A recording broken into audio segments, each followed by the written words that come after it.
Right now we're in beautiful Bagan in Myanmar. It's our top 5 places you have to see while being in Myanmar.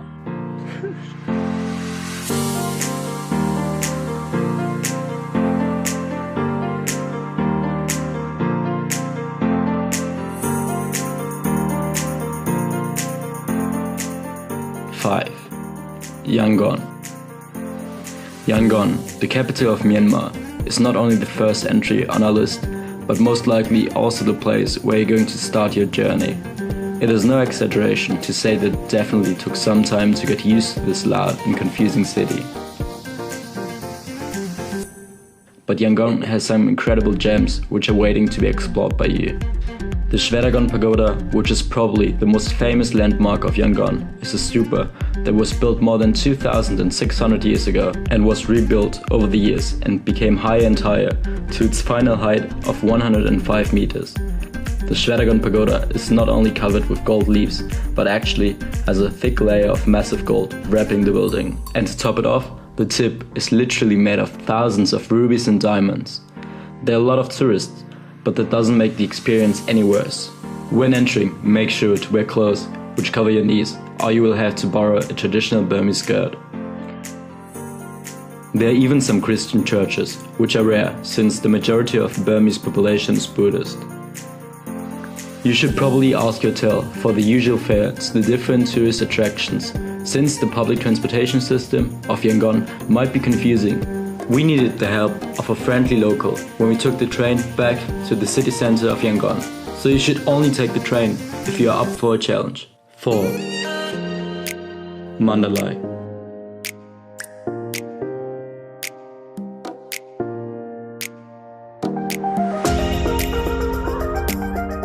The U-Bahn Bridge is, with its 1.2 kilometer length, the longest wooden bridge on Earth and is partly made out of wood from the old King's Palace. Beside the bridge, which you can reach by taking bikes or scooters, there are plenty of other breathtaking temples and pagodas to explore.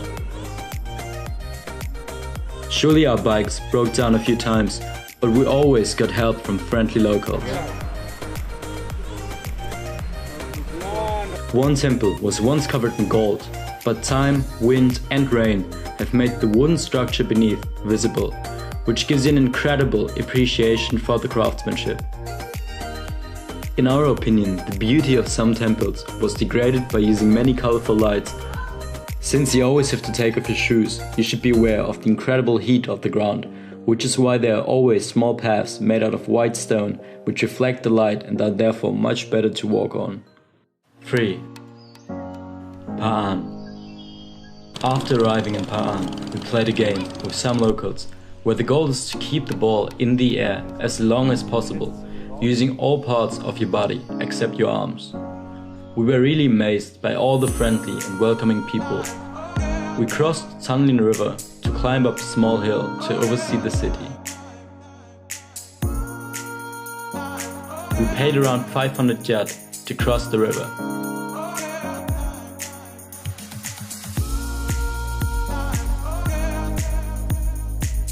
On the mountain was a huge bamboo platform, which we climbed. In general, the stairs were made out of bamboo as well, and the whole structure looked kind of unsafe and was slightly terrifying.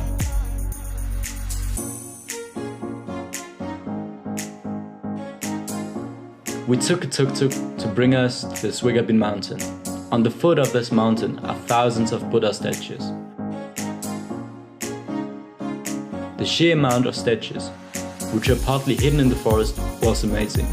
Especially as you climbed higher, you could see the massive amount of statues. Because it was over 41 degrees Celsius, we were exhausted very quickly. But the view and the feeling of success made up for the long and hard way up.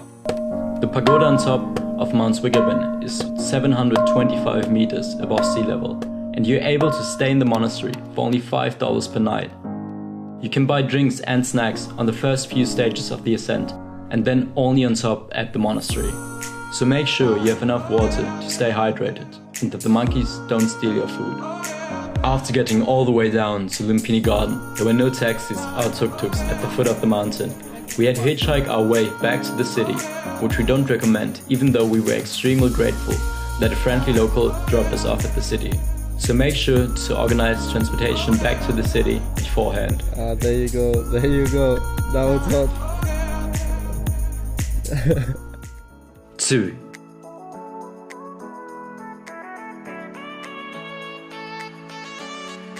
Inner Lake. The city in Yangsha is really calm and peaceful. Most of the tourists decide to trek from Galore to Inner Lake, which we didn't do because we didn't have enough time since we just got a visa for a month. To explore Inner Lake, you need to hire a local guide with a boat, and after short negotiation about the attractions and the price, you will probably pay around 5,000 kyat per person. After we bought gasoline with our guide, we took the boat down a river to Inner Lake.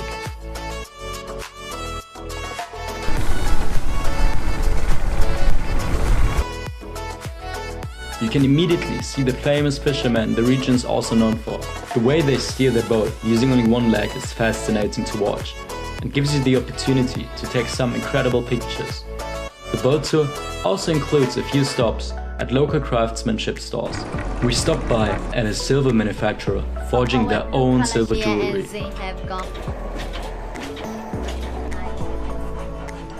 A cigar manufacturer and a shop where they produce textiles out of the lotus flower. They also bring you to see some people from the Long-neck tribe who wear golden rings around their neck. The women of the Long-neck tribe often say that their purpose for wearing the rings is cultural identity, one associated with beauty. The girls were lovely and we had a lot of fun asking them questions about their culture, and they had a lot of fun guessing our age.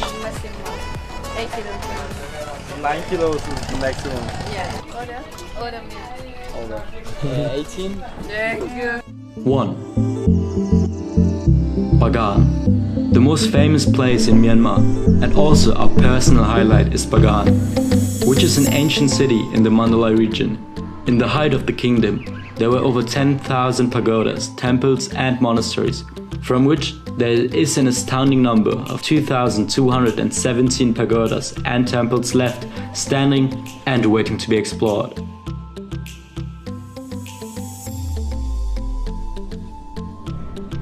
The best way to do that is probably to rent an electric motorbike, or if you feel fit enough, a bicycle, from the many hostels and hotels in the city. It amazed us that even though nowadays there are more and more tourists traveling the region, you still have the feeling from time to time that you are discovering all those pagodas all on your own.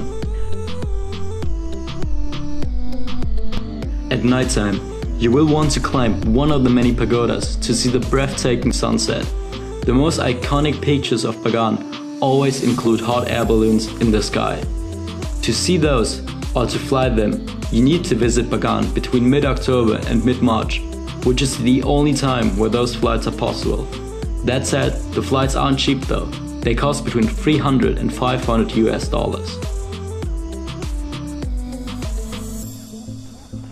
The locals are really friendly and offer many traditional food choices and refreshments near the most crowded tourist attractions.